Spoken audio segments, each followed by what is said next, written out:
Hello, future QA professionals. Welcome back to QA Testing Made Easy. Question 4. What testing methodologies are you familiar with? Answer: I am familiar with various testing methodologies, including Agile, Scrum, Kanban, Waterfall.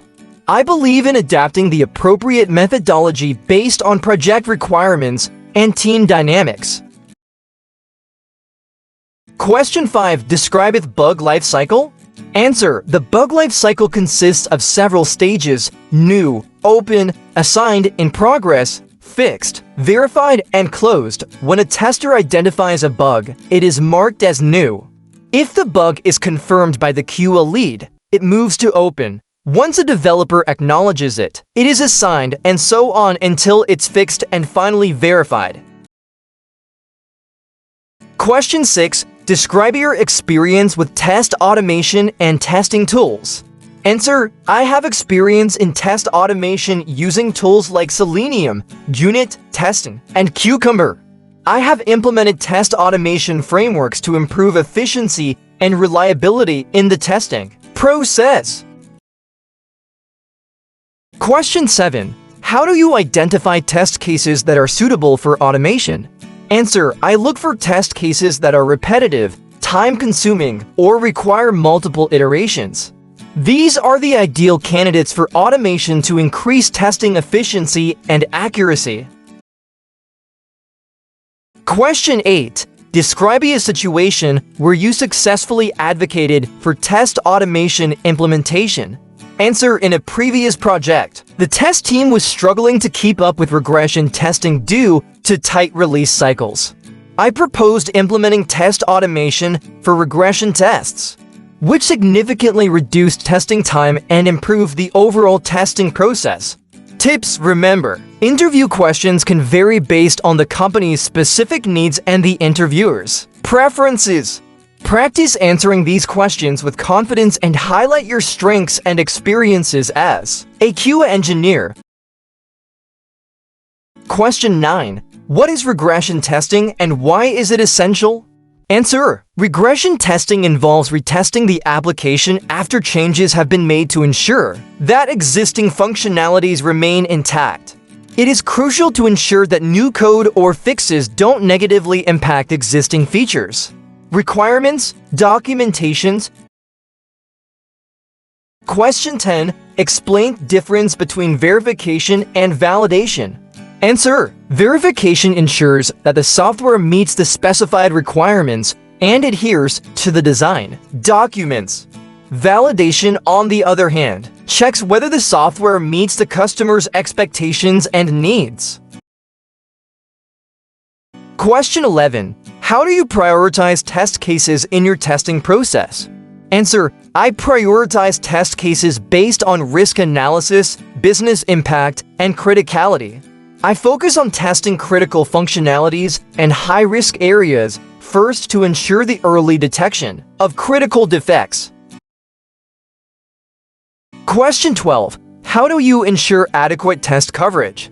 Answer: to ensure adequate test coverage, I create a comprehensive test plan that includes both functional and non-functional test cases. I consider various scenarios, boundary conditions, and user workflows to ensure maximum coverage. Question 13. How do you handle tight deadlines and manage your testing tasks efficiently? Answer: I prioritize my testing tasks based on their importance and impact on the project. I communicate effectively with the team and stakeholders to set realistic expectations. Additionally, I leverage test automation to speed up repetitive tasks and focus on high-priority areas. Question 14. How do you collaborate with developers to resolve bugs effectively? Answer: I believe in open communication and maintaining a constructive relationship with developers.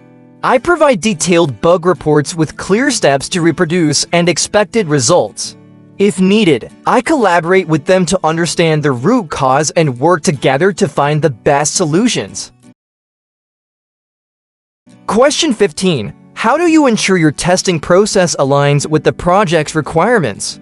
Answer: I start by thoroughly understanding the project's requirements and design documents. I create test cases that match these requirements and also conduct reviews with stakeholders to validate and update test cases as needed. Question 16. What is the difference between smoke testing and sanity testing? Answer: smoke testing is a preliminary test to check whether the main functionalities of an application are working. Sanity testing is a narrow and shallow test to verify that the critical functionality has not been affected by recent changes or fixes. Question 17. How do you handle non-functional testing, such as performance and security testing? Answer: for non-functional testing, I collaborate with the performance and security testing teams to create test plans and scenarios. I use tools like JMeter for performance testing and OWASP for security testing, ensuring that the application meets the required standards. Question 18. Describe a challenging bug you encountered and how you resolved it. Answer: during testing, I encountered a critical issue where a specific user action resulted in the application crashing. After thorough investigation and collaborating with developers, we identified the root cause as a memory leak. We resolved it by optimizing the memory usage, resulting in a stable application. Question 19. How do you approach testing for mobile applications or cross-browser compatibility?